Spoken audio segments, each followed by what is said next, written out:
depuis le tirage au sort, le PSG semble moins fort, Manchester plus fort. Ouais. Qui est favori aujourd'hui? Il n'y en a pas. Ça va jouer sur quoi cette double confrontation? Si je vous dis ça va se jouer sur pas grand-chose, quelques détails, bon, c'est pas le discours que vous voulez entendre, même si ça peut être la vérité.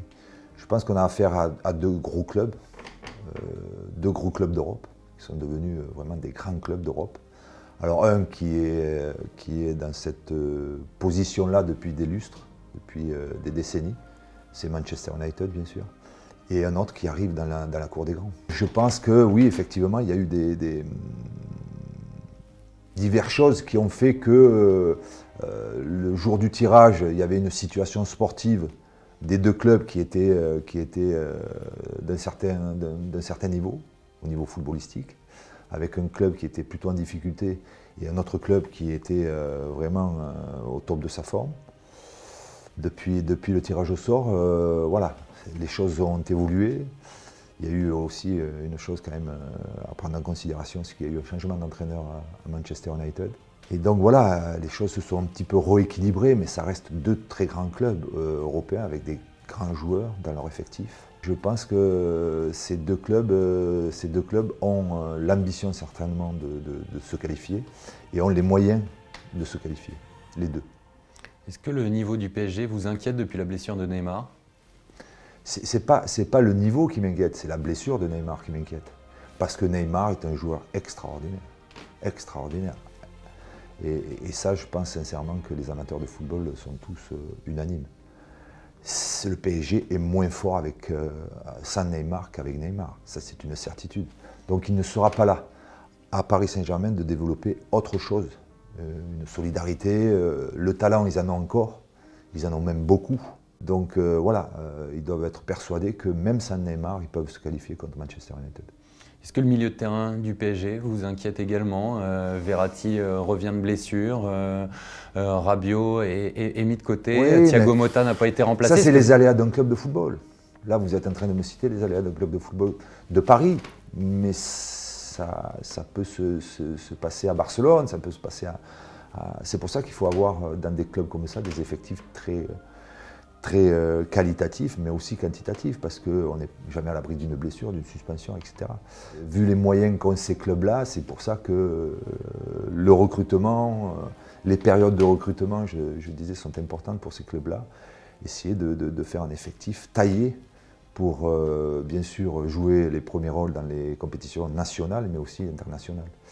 Donc, le milieu de terrain, j'ai pour exemple, souvent, et je le pense vraiment, c'est dans cette zone-là que vraiment l'équipe met son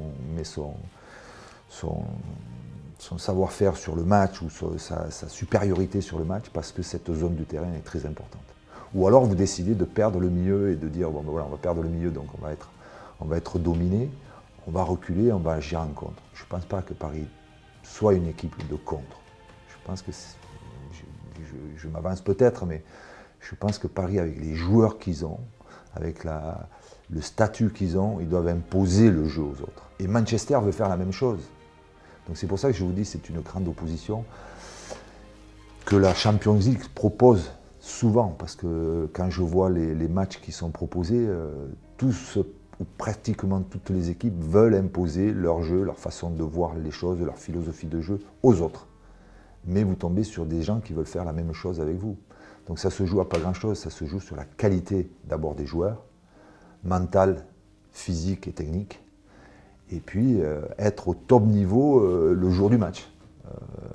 Je ne veux pas me remémorer, mais souvent, Paris, dans les matchs comme ça, à élimination directe, malheureusement,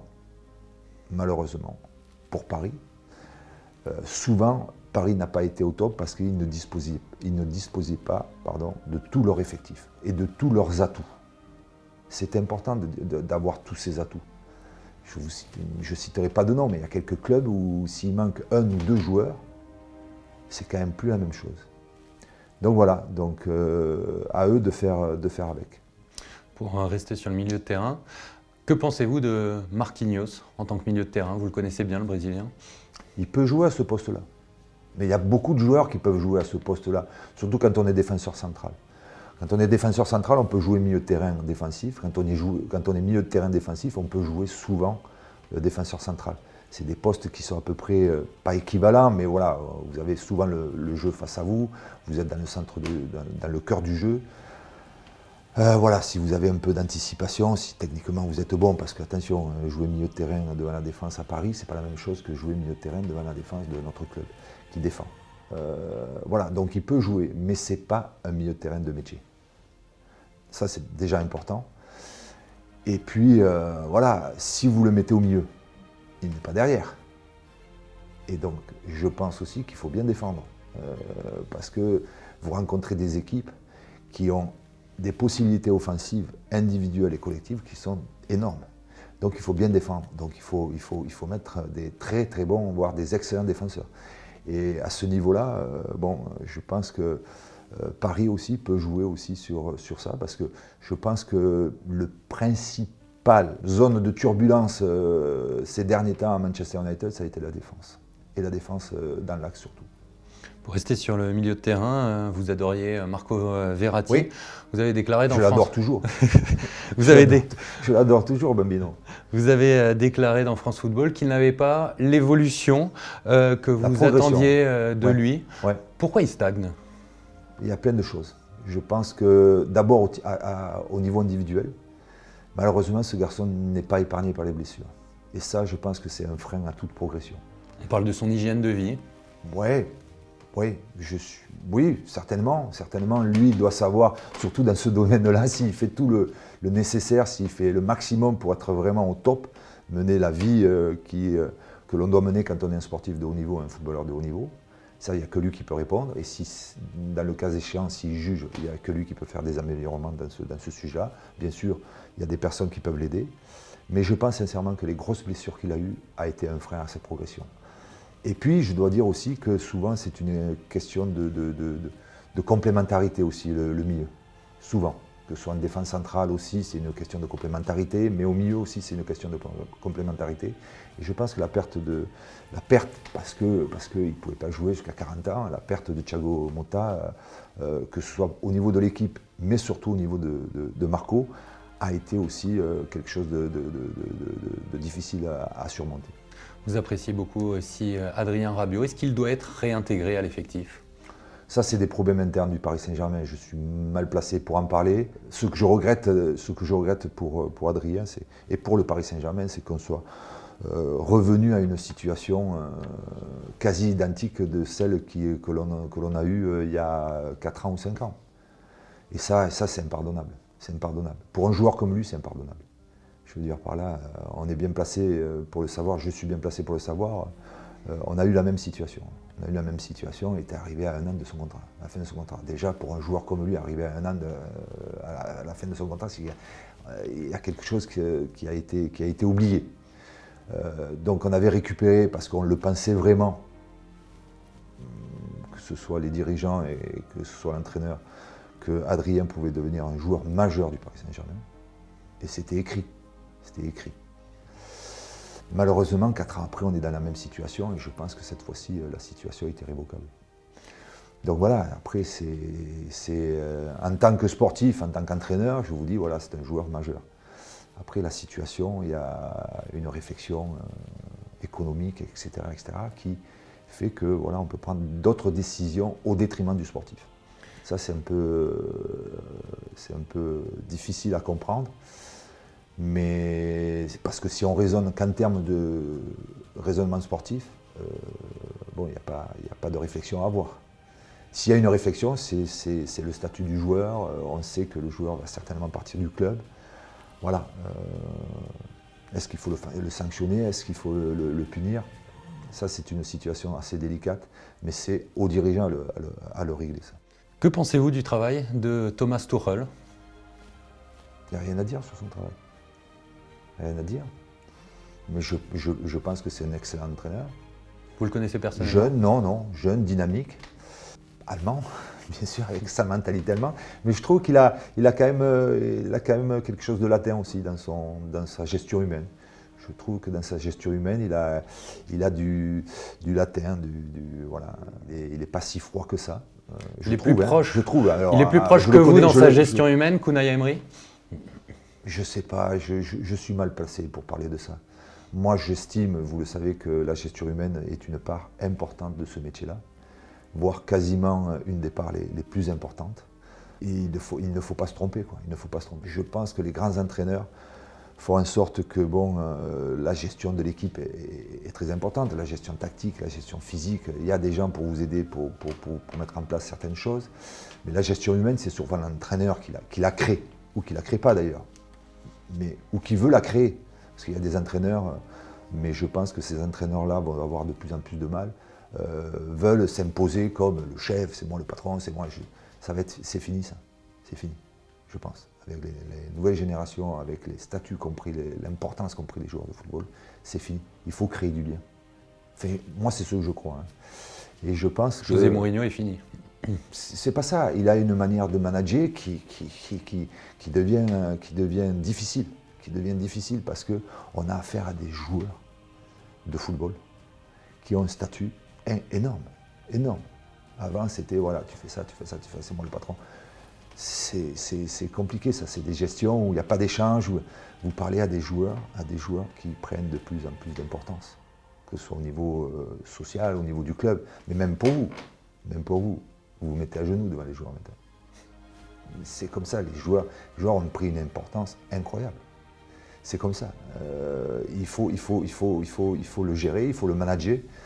Et je pense que, je l'espère en tout cas, que la gestion humaine sera toujours présente parce que sinon ça va devenir difficile pour les entraîneurs.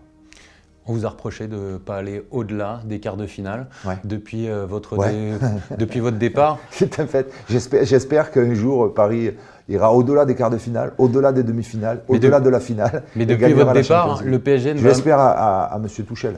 Mais depuis votre départ, le PSG ne va même pas au-delà des huitièmes de finale. Est-ce que vous avez eu un petit sentiment de revanche? Non. Sincèrement. Sincèrement, c'est pas comme ça que je raisonne. Je dis que ça me réconforte en disant que la Champions League est très dure à gagner. Ça vous laisse des regrets quand même de voir que le club ne fait pas mieux sans vous? Non, mais c'est même pas une question de regret. Moi, j'ai passé le temps que j'ai passé à Paris, je me suis régalé, je me suis éclaté. Ça a duré 3 ans, ça devait normalement durer 6 mois, ou 3 mois, ou 5 mois, ou 6 mois, la première année, éventuellement une année. Ça a duré 3 ans, avec des relations extraordinaires, avec des moments difficiles, mais ça fait partie des grands clubs. Voilà. Il y a d'autres entraîneurs qui sont venus après et qui doivent amener le Paris Saint-Germain plus haut que ceux que moi-même ou M. Carlo Ancelotti a fait. Et je pense qu'ils peuvent le faire parce que s'ils continuent à travailler comme ça, à investir comme ça, un jour ils vont y arriver. Mais c'est compliqué parce que vous avez des clubs en face de vous, et on le dit, on le répète. Alors, c'est pas pour se décharger, c'est la Champions League, je pense que M. Touchel veut la gagner, je voulais la gagner aussi, mais les autres aussi veulent la gagner. Et il n'y en a qu'un club qui arrive à la gagner. C'est comme ça. Est-ce que le c'est PSG, pour ça qu'elle est si belle cette compétition. Est-ce que le PSG est votre favori pour la victoire finale de la Ligue des Champions? On ne peut pas donner un favori. On ne peut pas donner un favori, mais Paris, depuis 2-3 ans, fait partie des 4 équipes qui peuvent la gagner. Donc dans les 4 équipes, il y a souvent les 3 mêmes. Donc voilà, après, et souvent la 4e équipe change. Une fois c'est l'Atlético de Madrid, une fois c'est la Juventus de Turin. Juventus de Turin est proche, proche. Ils n'arrivent pas à la gagner aussi. Donc voilà, après, il y a souvent les mêmes dans les demi-finales, c'est-à-dire Real de Madrid, Barcelone, voire Bayern de Munich. Vous pourriez réentraîner. Là, cette année, il peut y avoir un club anglais. Il peut y avoir un club anglais comme Manchester City, Liverpool. C'est très relevé. La Champions League, je pense, est de plus en plus difficile à gagner parce qu'il y a de plus en plus de clubs qui peuvent la gagner. Donc c'est une compétition magnifique. C'est pour ça que j'adore voir les matchs sur place. D'abord pour l'ambiance, bien sûr, mais aussi parce qu'il y a des choses à voir. Il y a vraiment, c'est des matchs de très très haut niveau sur le terrain, bien sûr, sur le banc de touche aussi, parce qu'il y a des très très bons entraîneurs. Et donc c'est un plaisir à voir ces matchs-là. Vous êtes à Paris aujourd'hui, devant la Tour Eiffel. Est-ce que vous pourriez réentraîner un jour le PSG? En ce qui me concerne, je ne vois pas de raison de vous dire non. Après, bon, il faudrait vraiment un concours de circonstances, mais voilà, pourquoi je vous dirais non? Pourquoi? Non.